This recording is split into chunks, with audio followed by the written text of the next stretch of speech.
Millet Marvels, changing the way world eats by Tenali Double Horse. So ఏంటండి ఎప్పటి నుంచి మీ journey? 2008 silver screen మీద directed by అని చెప్పి మీ పేరు పడవడం చాలా హ్యాపీగా ఉందండి. ఒక టఫెస్ట్ జాబా, దానికోసం ఏం యుద్ధం చేయాలి? ఆనెస్ట్గా నేను డైరెక్టర్ అవ్వాలి అని ఒకసారి మైండ్లో వచ్చిన వాళ్ళు. కొత్త పిచ్ ఏంటి సినిమా అంటే? ఎవరు ఎన్ని చెప్పినా వినకుండా దేనికి లోబడకుండా ఉంటే ఏదో ఒక రోజు కన్నడ ఇండస్ట్రీకి వెళ్ళిపోవడానికి రీజన్ ఏంటి? అంటే నేను ఇక్కడ ఒక హీరో గారికి స్టోరీ చెప్పాను, కొంచెం కాంటాక్ట్ ఉంది అక్కడికి వెళ్ళి. ఈ కాంబినేషన్ ఎలా సెట్ అయింది? దాంట్లో ఫస్ట్ ఈ స్టోరీ మేము చేసుకున్నప్పుడు కన్నడలోనే తీద్దాం. కాంతారలో యాక్ట్ చేసిన కిషోర్ గారికి చెప్పాం, ఆ నుంచి మన అజయ్ గారికి చెప్పాం. కొన్ని కారణాలను డ్రాప్ అయింది. నాకు ధర్మా కీర్తిరాజ్ అని ఆయన, ఇంకా ఆయన పోయి అంటే ఆయన ఓకే అన్నమాట. ఇప్పుడు హీరోయిన్ ఎవరిని ఫైనల్ చేయాలనుకోవడంలో ఫస్ట్ మన జబర్దస్త్లో నరసింహ గారిని అనుకున్నాం. ఆమె మెసేజ్ చేసి ఇషారబ్బా అని అడిగాం, ఆ రెస్పాన్స్ ఇలా. పటాస్ హీరోయిన్ అనుకున్నాం, ఆమె నెక్స్ట్ నందిత శ్వేత హిడమైన ఆమె అడ్జస్ట్ కాల. ఇంకెట్లా కానీ హెబ్బా పటేల్ కానీ వీడియో చూడ బాగుంటుందని ఈమె ఫైనల్ చేసి. మన ప్లేలిస్ట్ కృష్ణానగర్ కథలు కాబట్టి మీరు ఇక్కడ ఎక్కడన్నా స్పెండ్ చేసిన రోజులు ఉన్నాయా? నేను 2010-11 అక్కడ కృష్ణానగర్ అనే. ఎంతమంది ఉండేవారు అప్పుడు రూమ్ లో? నేను ఇంకొక ఇద్దరు ఉన్నాం, శివారెడ్డి చిన్న రూమ్, శంకర్ అని ఒక. హోప్స్ అన్ని పోతున్నాయి అనే రోజు ఏమన్నా ఉందండి? మా ఫాదర్ పూర్ ఫ్యామిలీ అయినా మమ్మల్ని ఎప్పుడు పొలం దగ్గర పానీలు అన్నారు. అలాంటప్పుడు మనకి ఈ పని కాబట్టి ఏం పని చేయగలం అని ఒక ఫీల్ వచ్చి ఒక్కసారి కొంచెం బాధ వేసింది. ఏం చేయగలం మనం?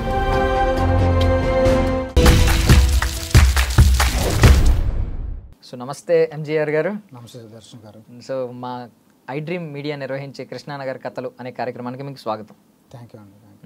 So first of all Krishna Nagar కథలు అనే కార్యక్రమం గురించి మీకు చెప్పాలి కాబట్టి, ఇదేంటంటే ఇప్పుడు ఈ సోషల్ మీడియా ఎరా వచ్చేసింది కాబట్టి కొంచెం సులువుగా అవకాశాలు అనేవి వస్తున్నాయి. ఎక్కడో ఇంటి దగ్గర ఉన్న వాళ్ళకి అవకాశం, వాళ్ళ టాలెంట్ అక్కడ ప్రూవ్ చేసుకుంటే ఇక్కడ వరకు వచ్చి హైదరాబాద్ వచ్చి డైరెక్ట్ ఇండస్ట్రీకి పరిచయం అయిపోతున్నారు. కాకపోతే ఏంటంటే కొంతమంది కొంచెం ఒక జనరేషన్ ముందుకి, ఒక 10 సంవత్సరాల ముందుకి ఎలా వెళ్తే కష్టాలు పడేవారు. ఇక్కడికి వచ్చి ఎవరు తిరగాలి, ఫిలిం ఆఫీసెస్కి తిరగడం, ప్రొడ్యూసర్ల చుట్టూ తిరగడం, ఎన్నో కష్టాలు పడేవారు ఒక సినిమా కోసం, అవకాశం కోసం, చిన్న అవకాశం కోసం. సో అలా కష్టపడి సక్సెస్ అయిన వాళ్ళ స్టోరీలు మేము ఇక్కడికి తీసుకొస్తున్నాం అన్నమాట. సో మీరు కూడా మాకు కనిపించారు. సో ఏంటంటే ఎప్పటి నుంచి మీ జర్నీ మొదలైంది? 2008లో వచ్చాను హైదరాబాద్. 2005 వచ్చాను, 2 years జాబ్ చేశాను. మీరు చెప్పినట్టు ఏంటంటే ఇప్పుడు డిజిటల్ వచ్చినాక ఏంటంటే ఈజీగా వాట్సాప్లో మెసేజ్ చేయడం, నాకు ఇది కావాలి సార్ అను, ఫేస్బుక్లో పరిచయం ఫ్రెండ్ ద్వారాను, లేకపోతే ఈజీగానే. అప్పుడు ఇవన్నీ లేనప్పుడు ఏంటంటే ఎవరి దగ్గరకైనా అవకాశం కావాలంటే తిరగాలి. ఒక డైరెక్టర్ దగ్గర జాయిన్ అవ్వాలి కానీ 2 సంవత్సరాల వాళ్ళ దగ్గరకు పోతామంటే ఏంది మన దగ్గర పదే వస్తున్నాడు కదా పాపం, మనం కూడా ఒకప్పుడు అలాగే వచ్చిన వాళ్ళమే కదా అని చెప్పి వాళ్ళు ఫైండ్ అవుట్ చేసి పెట్టుకునేవాళ్ళు. వాళ్ళకి పెట్టుకోవాలని ఉంటుంది కానీ పెట్టుకోవడానికి అక్కడ అవకాశం ఉండదు. ఎందుకంటే ఒక 10 మంది ఆల్రెడీ ఉంటారు, వాళ్ళు ఎవరైనా ఒకరు బయట పోతేనే పెట్టుకోవాలి. ఆ బయట పోయే లోపలే అక్కడ ఉన్న వాళ్ళ ద్వారా ఇంకొకరు జాయిన్ అయిపోతారు. అందువల్ల ఎక్కువ మందికి అవకాశాలు ఎవరి దగ్గర జాయిన్ అవ్వాలంటే కష్టంగా ఉండాలి. సో ఇప్పుడు 2008 నుంచి ఇప్పుడు వరకు అంటే ఆల్మోస్ట్ 18 ఏళ్ళు ఆల్మోస్ట్ 17 ఏళ్ళు అనుకోండి. పోనీ 17 ఏళ్ళ స్ట్రగుల్ తర్వాత ఇంకా మీరు మీ పేరుని సిల్వర్ స్క్రీన్ ని చూసుకునే క్షణాలు ఇంకా దగ్గరలో ఉన్నాయి. అది వచ్చే వరకు ఇంకా వెయిట్ చేస్తూ ఉన్నారు. ఏంటి ఇప్పుడు ఈ ఫీలింగ్ ఎలా ఉంది ఇప్పుడు? కొంచెం ఆనందం అంటే ఎన్నాళ్ళ స్ట్రగుల్ తర్వాత జెర్సీ సినిమాలో నాని ట్రైన్ దగ్గర అరుస్తాడు కదా, సో అలా ఉందా లోపల ఈ సిల్వర్ స్క్రీన్ మీద డైరెక్టెడ్ బై అని చెప్పి మీ పేరు పడవడం? చాలా హ్యాపీగా ఉందండి. ఈరోజు ఈ బ్లడ్ రోజెస్ అని ఒక సినిమా ఇంత హ్యాపీగా ఉండడానికి కారణం మా మణికుమార్ గారు, ఆర్టిస్ట్, ఆయన సింగరు, ఆర్టిస్ట్. అండ్ మన ప్రొడ్యూసర్ చాలా మంచి ప్రొడ్యూసర్, గోల్డెన్ ప్రొడ్యూసర్ దొరికాడు. ఏదైనా చేయనే చెప్తా ఉంటాడు కానీ ఇది అవుదని అట్లా అని చెప్పారు. మా మంచి ప్రొడ్యూసర్ దొరికారు, బాగా చేసాం సినిమా బ్లడ్ రోజెస్. సో ఈ 17 ఏళ్ళలో మీరు ఇప్పుడు ఇంకా పేరు ఇప్పుడు పడబోతుంది. సో 17 ఏళ్ళ తర్వాత పేరు పడబోతుంది అంటేనే ఎన్నో కష్టాలు, ఎంతో హోప్తో మీరు పేషెన్స్తో వెయిట్ చేసి ఉంటారు. అలా ఏంటంటే అసలు ఏంటి అంత టఫెస్ట్ జాబా? ఒక సినిమాని డైరెక్ట్ చేయాలి, డైరెక్టర్ అవ్వాలి, స్క్రీన్ మీద మన పేరు వేసుకోవాలి, డైరెక్టెడ్ బై అని మన పేరు వేసుకోవాలంటే అది ఒక టఫెస్ట్ జాబా? దానికోసం ఏం యుద్ధం చేయాలి? ఇది ఏంటంటే చాలా టఫ్గా ఉంటుందండి చెప్పాలంటే. ఎవరైతే నిజంగా 100% ఆనెస్ట్గా నేను డైరెక్టర్ అవ్వాలి అని ఒకసారి మైండ్లో వచ్చిన వాళ్ళు ఇంక వాళ్ళకి వేరే ప్రపంచం కనిపింది. నాకు తెలిసి 99% మెంబర్స్కి వేరే ప్రపంచం కనిపింది. వాడు మంచి బట్టలు వేసుకుంటున్నాడు, లేదంటే వాడితో పాటు వాడు బాగా సంపాదించేస్తున్నాడు, మనం సంపాదించలేకపోయినా ఇది ఏముండదు. మనం డైరెక్టర్ అవ్వాలి అనేది మైండ్లో ఉంటుంది. అది ఒక్కటి మైండ్లో ఉండడం వల్ల ఎన్ని కష్టాలు వచ్చినా, మంచి తిండి లేకపోయినా, మంచి బట్టలు లేకపోయినా, ఎవరిని ఏమనుకుంటున్నా కానీ అలా ముందుకు వెళ్ళగలుగుతున్నాం. అలా పక్కన వాళ్ళతో ఎవరితో కంపేర్ చేసుకుంటారో వాళ్ళు వెనక్కి డ్రాప్ అయిపోవడానికి 99% ఛాన్సెస్ ఉన్నాయి. ఇప్పుడు మనం ఈ ఫిలిం నగర్, కృష్ణానగర్, ఈ Manga tiffin centre, Ganapathi complex ఇక్కడ చూస్తే ఏంటంటే చాలా మంది అదే ఆశతో ఆల్మోస్ట్ ఒక 20 ఏళ్ళు, 30 ఏళ్ళు, 40 ఏళ్ళు అయినా సరే ఒక్క అవకాశం వస్తుంది, నాకు ఒక ఛాన్స్ వస్తుంది, ఒక శుక్రవారం నాదవుతుంది అనే ఆశతోనే అలా బ్రతుకుతూ ఉంటారు. కంపేర్ చేసుకోరు. మీరు అన్నట్టు నా ఫ్రెండ్ బాగానే సెటిల్ అయ్యాడు, వాడికి ఒక నెలకు ఒక 2 లక్షలు వస్తుంది, 1 లక్ష వస్తుంది, 5 లక్షలు వస్తుంది, వాడు మంచిగా పెళ్లి చేసుకున్నాడు, మంచిగా ఇలా ఉన్నాడు, పిల్లల్ని అక్కడ చదివిస్తున్నాడు, ఇక్కడ చదివిస్తున్నాడు, ఇలా కంపారిజన్ లేకుండా బ్రతుకుతూ ఉంటారు. సో సినిమా మీద ఉన్న ప్రేమ అలాంటిది. సో మీకు మీ జర్నీలో మీకు ఎవరైనా బాగా కనిపిస్తూ ఉంటారు కదా అలాంటి వాళ్ళు, ఇంత పిచ్చి ఏంటి సినిమా అంటే, మిమ్మల్ని ఆశ్చర్యపరిచిన వాళ్ళు ఎవరైనా ఉన్నారా? అంటే ఏ విధంగా అంటారు? ఇంత పిచ్చి అంటే ఇంకా బయట ప్రెషర్స్ ఉన్నా కూడా, మీరు కూడా 17 ఏళ్ళు ఉన్నారంటే చాలా స్ట్రగుల్ అది. మిమ్మల్ని ఈ లోపు మధ్యలో డ్రాప్ అయిపోమని చాలా మంది చెప్తారు. ఏమని చెప్పారు మధ్యలో?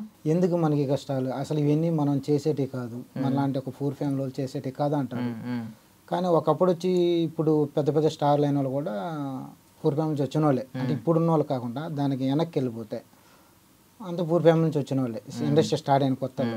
కానీ వాళ్ళ పిల్లలు ఇప్పుడు వచ్చి వాళ్ళు ఏ గోల్డెన్ స్పూన్ నుంచి వచ్చి ఉంటారు, కానీ మిగతా అంత వెనక్కి వెళ్ళినప్పుడు అందరూ పూర్ ఫ్యామిలీ నుంచి వచ్చి ఉంటారు. మనం వాళ్ళని ఇన్స్పిరేషన్ తీసుకోవాలి, రావాలి. అది ఇంకోటి, మనం ఏదైనా మనం ఒక ఏరియాకి వెళ్ళాలని మనం ముందుకు వెళ్తూ ఉన్నప్పుడు ఎక్కడ డిసప్పాయింట్ అవ్వడం, అలాగే ముందుకు వెళ్తే ఆ ఏరియాకి వెళ్తాం. అలా కాదని మనం అక్కడ మధ్యలో ఆలోచన చేంజ్ చేస్తే అక్కడ రీచ్ అవ్వం. అట్లా 100% మనం ఇప్పుడు ఆర్మీకి వెళ్ళిన ఒక వ్యక్తికి ఎలా ఉంటుంది, నేను ఆపోజిట్ వాడిని ఫైట్ చేయాలి, వెనక రాకూడదని ఎలా ఉంటాడో అలాగే ఉండాలి.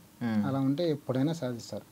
ఫస్ట్ రోజు నేను హైదరాబాద్కి వచ్చినప్పుడు ఎవరైనా ఒక వ్యక్తి ఎంత ఎగ్జైటింగ్గా వస్తాడో అదే ఎగ్జైటింగ్ ఎవరు ఎన్ని చెప్పినా వినకుండా, దేనికి లోబడకుండా ఉంటే ఏదో ఒక రోజు అవుతుంది. కాకుండా ఏంటంటే చాలామంది కథ రాసుకునడం వేరు, కథ చెప్పడం వేరు, కథ తీయడం వేరు. ఇది చిన్న 100 రూపాయలతోనో ఒక 10,000తోనో పోయేది కాదు. ఒక సినిమా అంటేనే కోట్లు. ఆ కోట్లు వెనక్కి తీసుకొస్తాడా రాదనే తర్వాత సినిమా తీసి థియేటర్లు వేసినాక తీసుకొస్తాడన్న నమ్మకాన్ని ప్రొడ్యూసర్ కనిపిస్తే గ్యారంటీ ప్రొడ్యూస్ చేస్తాడు. అందులో ఇంకేం డౌట్ లేదు. సో మిమ్మల్ని చాలా మంది లాగే ఉంటారు ఆ టైంలో. అంటే ఎవరండి మిమ్మల్ని సపోర్ట్ చేసింది, ఎవరు ఇండస్ట్రీలో ఇంతవరకు వస్తున్నా అంటే? ఇప్పుడు ఏంటంటే నేను చాలా మంది 4 ఫ్యామిలీస్ అంతా, మా ఫ్యామిలీ 4 ఫ్యామిలీ చాలా మంది చూస్తుంటాం. ఈ రోజుకి కానీ మా ఫాదర్ నువ్వు సంపాదిస్తే నేను తినాలని ఈ రోజు అడిగినాను. 4 ఫ్యామిలీనే, ఏ రోజు ఆయన అడిగినవాడు కాదు, ఆయన పని ఆయన చేసుకుంటారు. ఫస్ట్ ఫ్యామిలీ నుంచి 100% కాదు 1000% మ్యారీడా మీరు? మ్యారీడ్. అంటే ఇప్పుడు వైఫ్ కూడా అర్థం చేసుకోవాలి తర్వాత. ఫస్ట్ ఏంటంటే ఫ్యామిలీ సపోర్ట్ 100% ఉంది, దాంతోపాటు ఫ్రెండ్స్ బాగా సపోర్ట్ ఉంది. ఫ్రెండ్స్ సపోర్ట్ వెనకడికి వేయద్దు ఏమైనా అంటారా? అవును, నా ఫ్రెండ్స్ అందరికి వాళ్ళకి మ్యారేజ్లు అయిపోయి వాళ్ళు నాకు సపోర్ట్ చేయలేని పరిస్థితి వచ్చే టైంకి మా వైఫ్ వచ్చింది, ఆమె నాకు సపోర్ట్ చేస్తుంది. ఆవిడ ఏమన్నా జాబ్ చేస్తారా? అంటే కొన్నాళ్ళు చేసింది. ఇంకొకటి ఏంటంటే ఇప్పుడు మాకు ఫ్యాషన్ డిజైనర్ నా మూవీకి ఆమె పని చేసింది. ఆమె సపోర్ట్ ఫుల్గా ఉంది. అంటే first parents support, friends support ఎలా ఉంది, ఇప్పుడు ఆమె సపోర్ట్. అంటే పెళ్లి చేసుకున్నప్పుడే ఆవిడకి కూడా మూవీస్ ఇష్టం ఉంది. పెళ్లికి ముందు ఇష్టం ఉంది. నా మ్యారేజ్ అయిన 3వ రోజు నుంచి ఆమె ఖర్చు పెట్టుకుంటూ వచ్చింది. రిలేటివ్స్ అండి మామూలు arrange marriage? Just arrange marriage. పోన్లేండి, అదృష్టమా. ఓకే. సో ఇప్పుడు మీరు కన్నడ ఇండస్ట్రీకి వెళ్ళిపోయి అక్కడ 2 సినిమాలు చేశారు. ఇప్పుడు ఇక్కడ కూడా మన హీరో కన్నడ స్టార్. ఏంటి ఇప్పుడు ఇక్కడ పుట్టి ఇక్కడ సినిమాల్లోకి స్టార్టింగ్ 2008లో ఇక్కడ తెలుగు సినిమాల్లో అసిస్టెంట్ డైరెక్టర్ కింద వెళ్ళి తర్వాత కన్నడ ఇండస్ట్రీకి వెళ్ళిపోవడానికి రీజన్ ఏంటి? అంటే నేను ఇక్కడ ఒక హీరో గారికి స్టోరీ చెప్పానండి. ఒక వరంగల్ సైడ్ ఒక ప్రొడ్యూసర్ని అంతా ఫైనల్ అయింది. ఆ టైంలో ఆ హీరో గారి సినిమా ఫ్లాప్ అవడం వల్ల నా ప్రొడ్యూసర్ డ్రాప్ అయినాడు.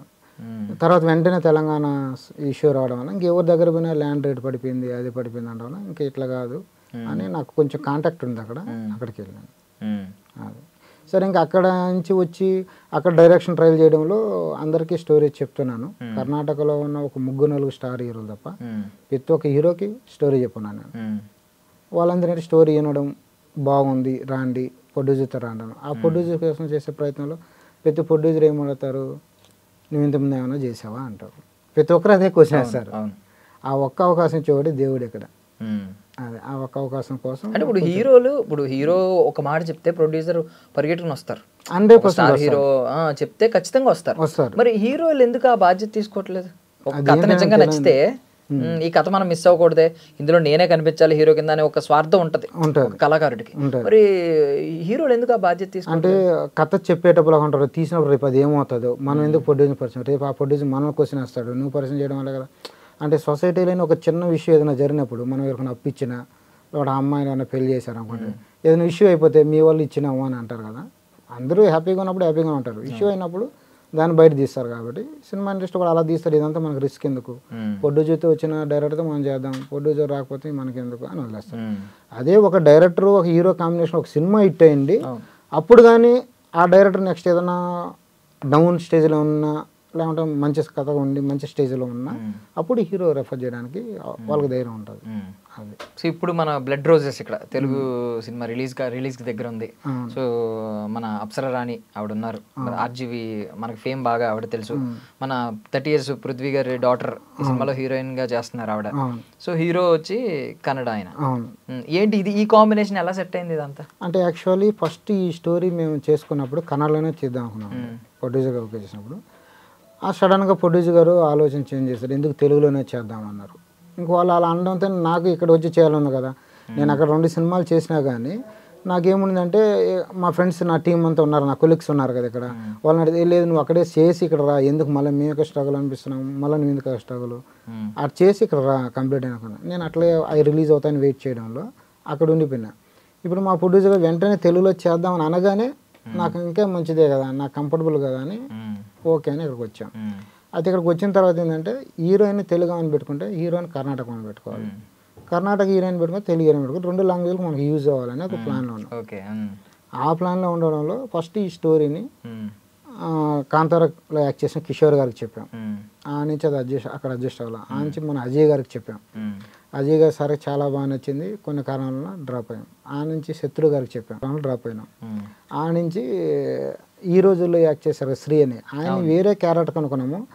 ఆ క్యారెక్టర్ వద్దని మెయిన్ క్యారెక్టర్ ఆయన చేయమన్నాము. ఆయన కూడా ఓకే అన్నాడు. ఒక 1 month డిస్కషన్ అంతా అయ్యింది.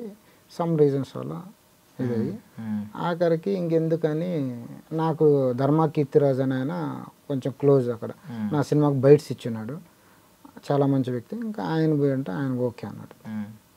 హీరోయిన్ ఫైనల్ చేశాను. ఇప్పుడు హీరోయిన్ ఎవరిని ఫైనల్ చేయాలనుకోవడంలో ఫస్ట్ మన జబర్దస్త్లో నరసింహ గారిని అనుకున్నాం. ఆమెకు మెసేజ్ చేస్తే ఎవరో అన్నన్ పర్సన్ రెస్పాన్స్ ఇవ్వలేదు. తర్వాత ఆమె ఫోటోని కొన్ని డిజైన్ చేసి పంపించాం, అది చూసి ఆమె రిప్లై చేసింది.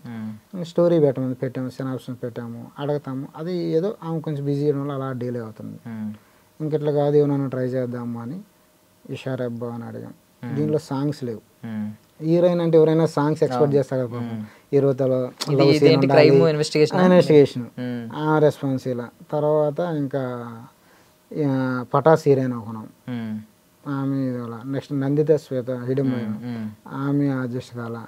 ఇంకెట్లా కాదు హెబ్బా పటేల్ గారు, నేను హెబ్బా పటేల్ కూడా గారు బాగా రెస్పాన్స్ ఇచ్చారు. కానీ లాస్ట్ స్టేజ్లో ఆమె కూడా సాంగ్స్ లేవని. ఇంకెవరు అనుకున్నప్పుడు జగదీశ్వర్ అని ఆమె మన సినిమాలో చేస్తుంది, రాచరికం డైరెక్టర్ వాళ్ళ మదర్. ఆమె రాచరికంలో యాక్ట్ చేసిన ఒక సెకండ్ లీడ్ని పరిచయం చేసింది నంబరు. ఆమె అయితే కరెక్ట్ కాదు, ఈమెయితే మా హీరో పక్కన వీడియో చూడ బాగుంటుందని ఈమెను ఫైనల్ చేసి.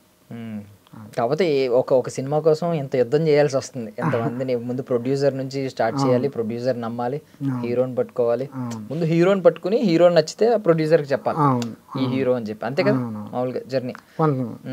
కొంతమంది డైరెక్ట్ ప్రొడ్యూసర్ దొరికింది అనుకుంటే ఎవరు అనుకున్నప్పుడు ఏ స్టోరీకైనా 3 ఉంటారు గ్యారెంటీగా.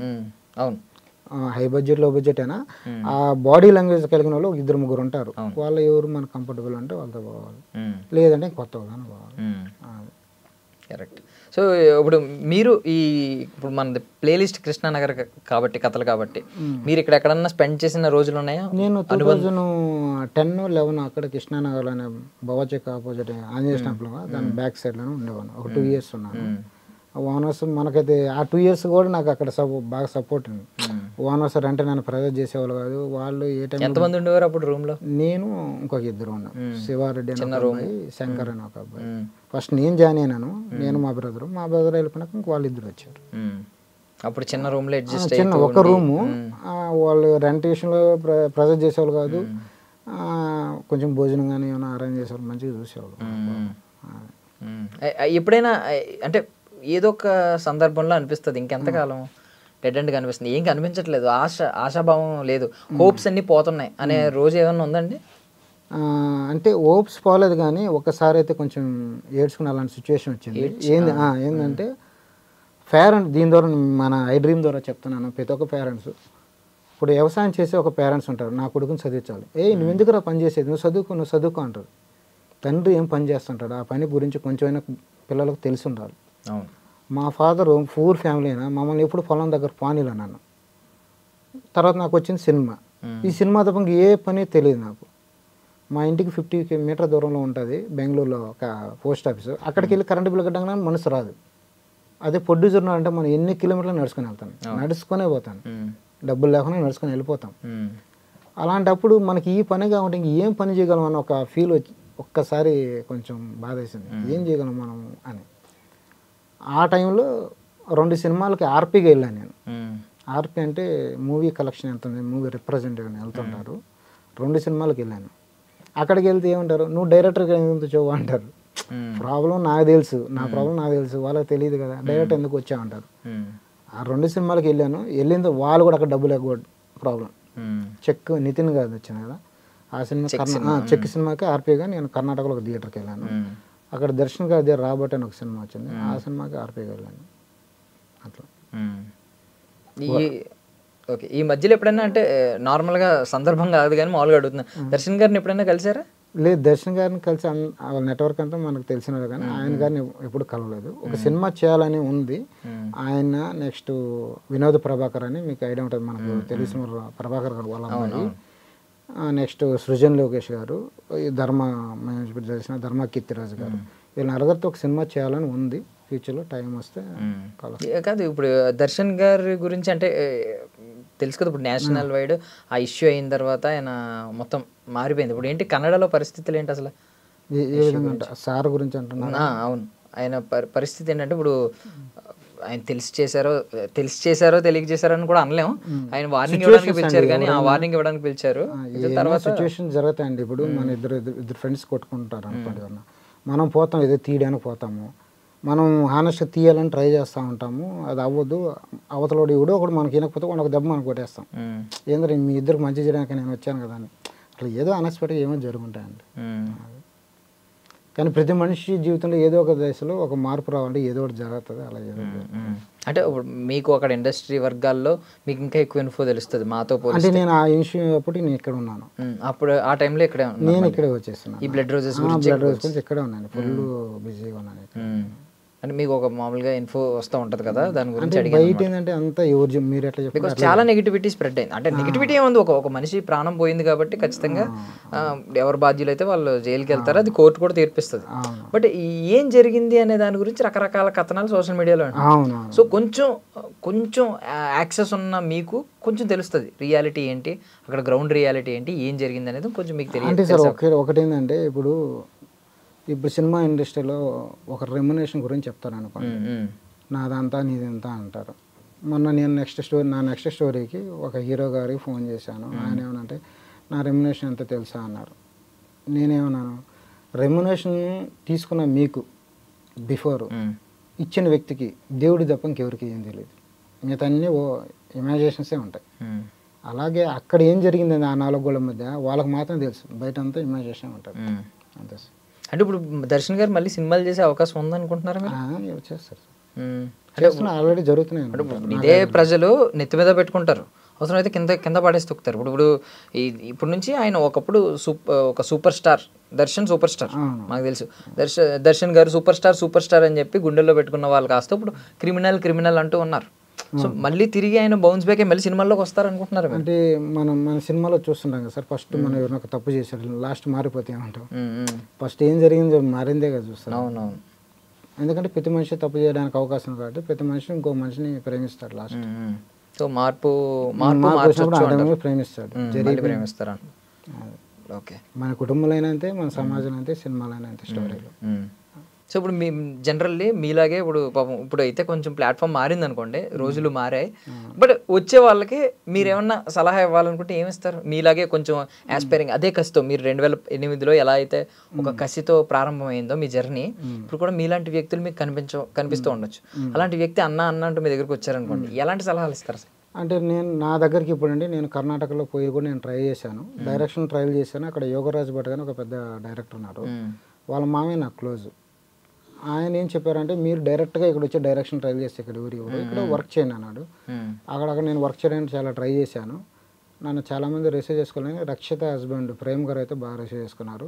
నేను కొన్ని కారణాల వల్ల నాకు డైరెక్షన్ అవకాశం రావడం వల్ల నేను ఆయన సినిమాకి వెళ్ళి పని చేయలేకపోయినా. విలన్ సినిమా సుదీప్ గారు శివన్ గారు చేశారు, దాన్ని చేస్తుంటే నా లైఫ్ ఇంకా బాగుండేది, చేయలేకపోయాను. కాకుంటే అప్పుడు నాకు ఇక్కడ ఎవరైనా మన పనిలో పెట్టదు కాబట్టి నా దగ్గరికి ఎవరు వచ్చినా నేను చేసిన అక్కడ లో బడ్జెట్ సినిమాలే కనీసం నా సినిమాకు 10-15 మంది ఉంటారు అసిస్టెంట్. వచ్చిన వాళ్ళతో పెట్టుకున్నాను, ఏదో ఒకటి ఒక సినిమా చేస్తే వాళ్ళు వెళ్ళి బయట యూజ్ చేసుకుంటారు ఆ సినిమా పేరు. అట్లీస్ట్ అంటే సినిమా చేశాను నేను చెప్పుకుంటారు, సినిమా గురించి ఒకటి, ఇంకోటి ఏంటంటే నేర్చుకుంటారు. అట్లీస్ట్ ఆ సినిమా ప్రొసీజర్ ఎలా ఉంటుంది, ఒక సినిమాకు కూడా డిఫరెన్స్ ఉంటుంది దాంట్లో మేకింగ్ లో. మేబీ నేర్చుకోవచ్చు వాళ్ళకు కాన్ఫిడెన్స్ బిల్డ్ అవుతుంది. నేను ఒక సినిమా మొత్తం ఎలా జరిగిందో చూసాను కదా, మనమే ఒక సినిమా తీయొచ్చు, మనమే స్టోరీ పిచ్ చేయొచ్చు అనే ధైర్యం వస్తుంది. అంటే ఒక సినిమా చేసిన బయట కోర్స్ చేసే అంత నాలెడ్జ్ ఇక్కడ వస్తుంది. పర్ఫెక్ట్, నిజంగా అక్కడ పోయి ఒక 50,000 పోకుండా నేర్చుకోవచ్చు. కరెక్ట్. సో మీ దగ్గరికి ఎవరైతే అసిస్టెంట్ కర్ణాటకలో 2 సినిమా కనీసం 20 మంది ఉంటారు నా అసిస్టెంట్లు చేసిన వాళ్ళు. అంటే దానికి మరి అంటే కొత్తగా వచ్చే వాళ్ళు, మీరు అడిగిన క్వశ్చన్, కొత్తగా వచ్చే వాళ్ళకి ఏం చేస్తారంటే వాళ్ళకి ఏం చేస్తారంటే minimum editing, Photoshop, story type చేయడం, ఇలాంటి కొన్ని టెక్నికల్ ఉంటే బాగుంటుంది. ఈ టెక్నికల్ తెలియనప్పుడు డైరెక్టర్స్కి ఏంటంటే మనం టెక్నికల్ దగ్గరికి ఇది అవ్వదు, అది అవ్వదు, ఇది అవ్వదు ఇవి చెప్తుంటారు కొంతమంది. ఇలాంటి చెప్పుకుంటే ఇతనికి కూడా తెలుసు కదా, చెప్తే మళ్ళీ మనం క్వశ్చన్ ఇస్తాడని వాళ్ళు చేయడానికి అవకాశం ఉంటుంది. కరెక్ట్. అంటే ఈ కొంచెం మనకి సహాయపడతాడని అసిస్టెంట్ తీసుకుంటారు డైరెక్టర్ అయినా. ఇతను మన సహాయపడుతున్న డైరెక్టర్ తీసుకుంటాడు. ఇతను రేపు ఫ్యూచర్లో డైరెక్టర్ అయ్యి ఒక స్టూడియోలో వర్క్ ఇచ్చినప్పుడు అక్కడ ఉన్న ఇంజనీర్ ఇది అవ్వదు, ఇది అనడానికి అవకాశం లేదు. ఇతనికి తెలుసు కాబట్టి నాలెడ్జ్ కొంచెం అవకాశం ఉంటుంది. సో ఇప్పుడు మన దగ్గర కన్నడ ఇండస్ట్రీలో చూసుకుంటే ఏంటి అక్కడ హీరోల అదే వాళ్ళ బిహేవియర్, ఇక్కడ బిహేవియర్, రెస్పాన్స్ మెయిన్ అప్రోచ్ అవుతున్నప్పుడు వాళ్ళ రెస్పాన్స్ ఎలా ఉంది, ఇక్కడ రెస్పాన్స్ ఎలా ఉంది, ఓపెన్గా చెప్పొచ్చు మీరు? ఓపెన్ అంటే నేను ఇక్కడ ఎక్కువ ఏం ట్రై చేయలేదండి, ఏ హీరోలు నేను ట్రై చేయలే. ఫస్ట్ వెళ్ళాను, ఒక హీరోని కలిసాను, అక్కడికి వెళ్ళిపోయాను. అక్కడైతే నేను అందరినీ ఫ్రీగా కలవడం అనేది జరిగింది. ఫ్రీగా కలవడం జరిగింది. అక్కడ నేను ఎప్పుడు వెళ్ళలేదు. మన మార్టిన్ హీరో గారు ఉన్నారు కదా, ధ్రువ సజ్జా గారు, వాళ్ళైతే వాళ్ళ అభిమానులు కలవడానికి నెలలో ఒక డే పెట్టుంటారు అని విన్నాను. నేను వెళ్ళలేదు, ఎప్పుడు పెట్టుంటారు. సో అక్కడ కొంచెం ఫ్యాన్స్ తో ఇంటరాక్షన్ అయితే కొంచెం పెట్టుకుంటున్నారు. ఆయన పెట్టున్నాడు ఒక రోజు అభిమానులకైనా ఒక రోజు కలవడానికి, తను ఏ రోజైనా వచ్చి. ఇప్పుడు ఒక డైరెక్టర్ స్టోరీ పట్టుకుని వెళ్తే కొంచెం అక్కడ సులువు అంటారు, ఇక్కడ సులువు అంటారు. అంటే మంచి స్టోరీ ఉండి మధ్యలో ఉన్న వ్యక్తి మంచోడు అయితే ఇప్పుడు అంతా మీడియేటర్ ఉన్నది డిపెండ్ అయిపోయింది సార్. ఒక మ్యారేజ్ కాడి నుంచి ప్రతి ఒక్క బిజినెస్ దాకా మధ్యలో ఉన్న వ్యక్తికి బిజినెస్ డిపెండ్ అయిపోయింది. ఆ మధ్యలో ఉన్న వ్యక్తి మంచోడు అయితే మన పని ఈజీ. ఆ మధ్యలో ఉన్న వ్యక్తి మన కాదంటే మన పని కష్టం అయిపోతుంది. కరెక్ట్. ఇప్పుడు ఎగ్జాంపుల్ చెప్తాను. నేను ఇక్కడ ఒక హీరో స్టోరీ చెప్పడానికి వెళ్ళా, ఒక లొకేషన్కి వెళ్ళా, ఆయన పరిచయం నాకు. నెక్స్ట్ ఆయన ఏం చెప్పి మా వాళ్ళ కాంటాక్ట్లో ఉన్నాడు. ఒక 5 మంది ఉన్నారు వాళ్ళ టీము. వాళ్ళు ఒక 5 మంది నెంబర్లు తీసుకున్నా. ఒకరు నాకు బాగా క్లోజ్ అయిపోయారు. నేను వాళ్ళ ద్వారా ఒక పెద్ద సంస్థకి వెళ్ళా స్టోరీ చెప్పడానికి. వాళ్ళు ఏమన్నారు, ఓకే హీరోకి వెళ్ళి చెప్పన్నారు. చెప్పడానికి కొంచెం లేట్ అయింది. కానీ ఆ హీరో మేనేజర్కి ఈ పర్సన్ పడదు. ఇప్పుడు ఈ మేనేజర్ ఏమనుకుంటున్నాడంటే నేను అతని ఫ్రెండ్ అనుకుంటున్నాడు. నేను కర్ణాటకలో అక్కడ ఉండి ఇక్కడికి వచ్చాను, నా హీరో ఫస్ట్ పర్సన్ ఆయన అనుకోవట్లే. ఇప్పుడు ఆయన నన్ను ఏం చేశాడు, ఆ పెద్ద సంస్థలో నా స్టోరీని నువ్వు ఫస్ట్ ఆ పెద్ద సంస్థలో ఓకే చేయి, మా హీరోకి చెప్పేది అవసరం లేదని అన్నాడు. అదే ఆయనకి నేను ప్లస్ పాజిటివ్గా ఉన్నాను అనుకోండి, నా మీద ఆయన పాజిటివ్ అభిప్రాయం. ఆయన ఇమీడియట్లీ పెద్ద సంస్థ నన్ను తీసుకు కూర్చొని పెట్టేస్తాడు. ఇయర్ నా సినిమా స్టార్ట్ అయ్యి సగం కూడా షూటింగ్ అయిపోయి ఉంటుంది 8 months నుంచి. అంటే ఈ ఇద్దరు ఆ వ్యక్తికి ఇది మీకు మంచి స్టోరీ కావాలి, హీరో కావాలి. ఒక డైరెక్టర్ నాకు మంచి ప్రొడ్యూసర్ కావాలి, నాకు మంచి హీరో కావాలి. కానీ మధ్యలోని వ్యక్తికి ఏం కావాలి? అదే అదే ఇద్దర్ మీతో మంచి బాండింగ్ ఉండాలి, లేదంటే ఆయన ఎక్స్పెక్ట్ చేసిన అదన్నా ఉండాలి. అది తెలుసుకునేది అంతే. మన దగ్గర బాహుబలి కథ ఉన్నా అది రీచ్ అవ్వాలి కాబట్టి, రీచ్ అవ్వాలంటే అదే. అందరూ హీరోలు మంచి స్టోరీలు రావాలి అని ఉంటారు.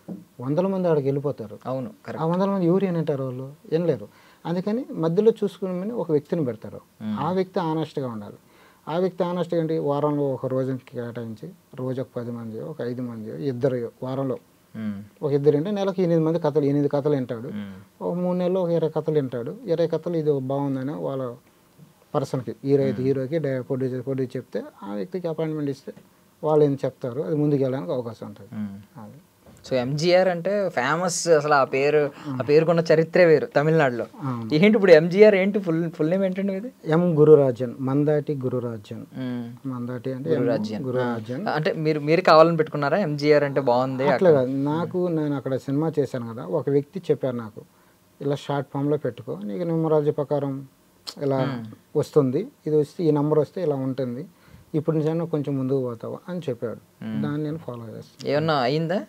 అయినట్టే అనుకోవాలి అంతే. అంటే 3 సినిమాలు వచ్చినాయనా? అంతే అనుకోవాలి.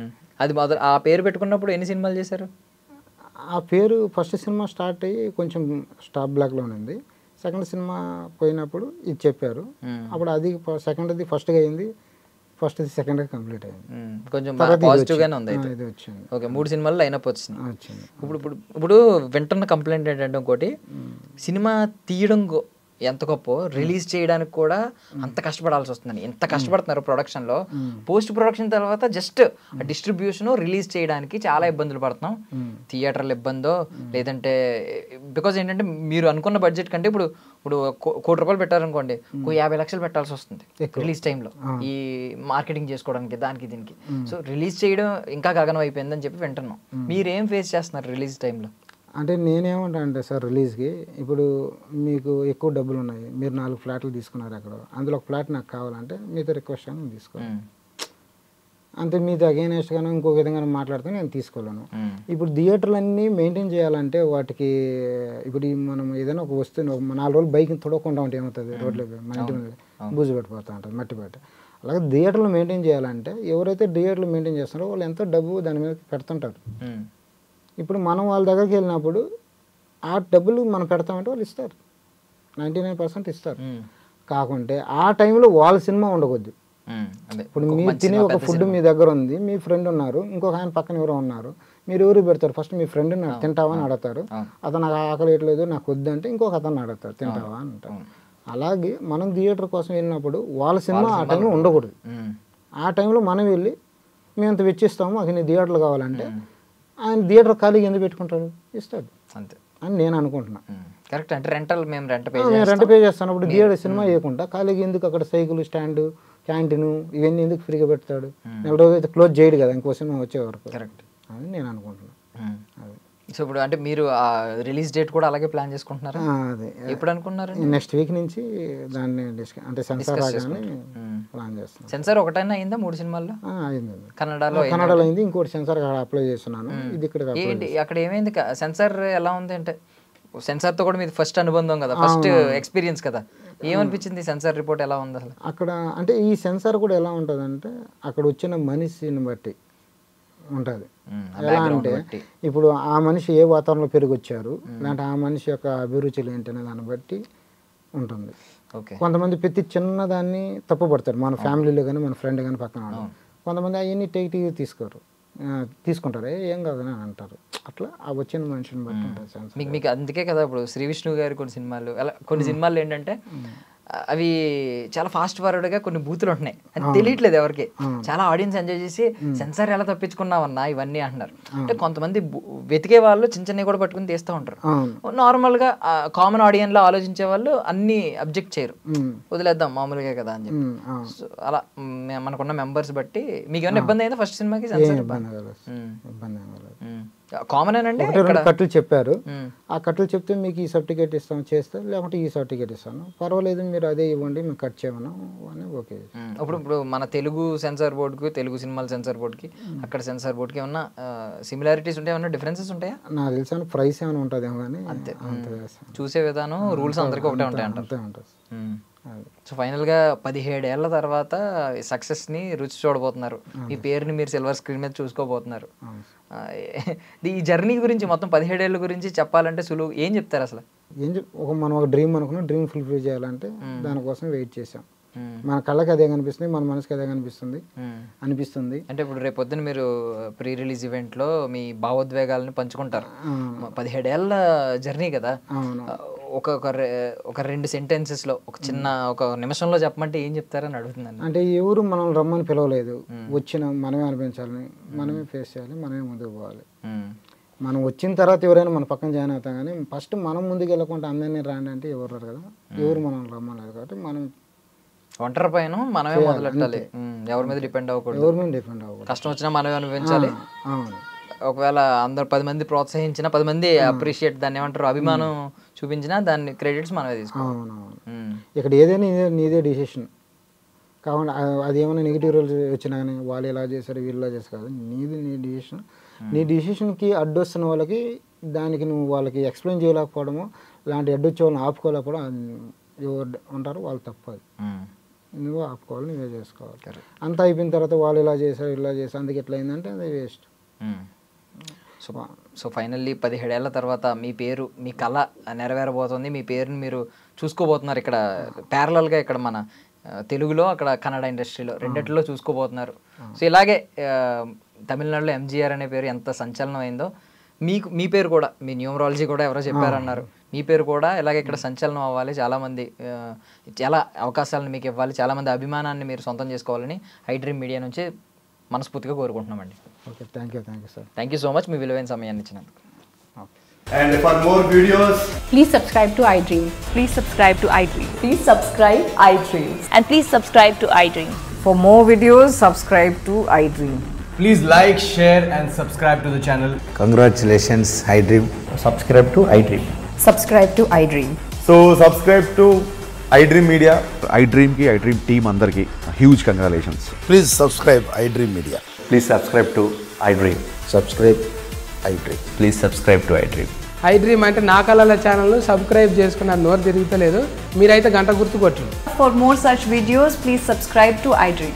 Subscribe to iDream. Please subscribe to iDream. Please subscribe iDream Media. Please do subscribe to iDream. Please subscribe to iDream Media. For best entertainment and information, please subscribe iDream. And don't forget to subscribe to iDream.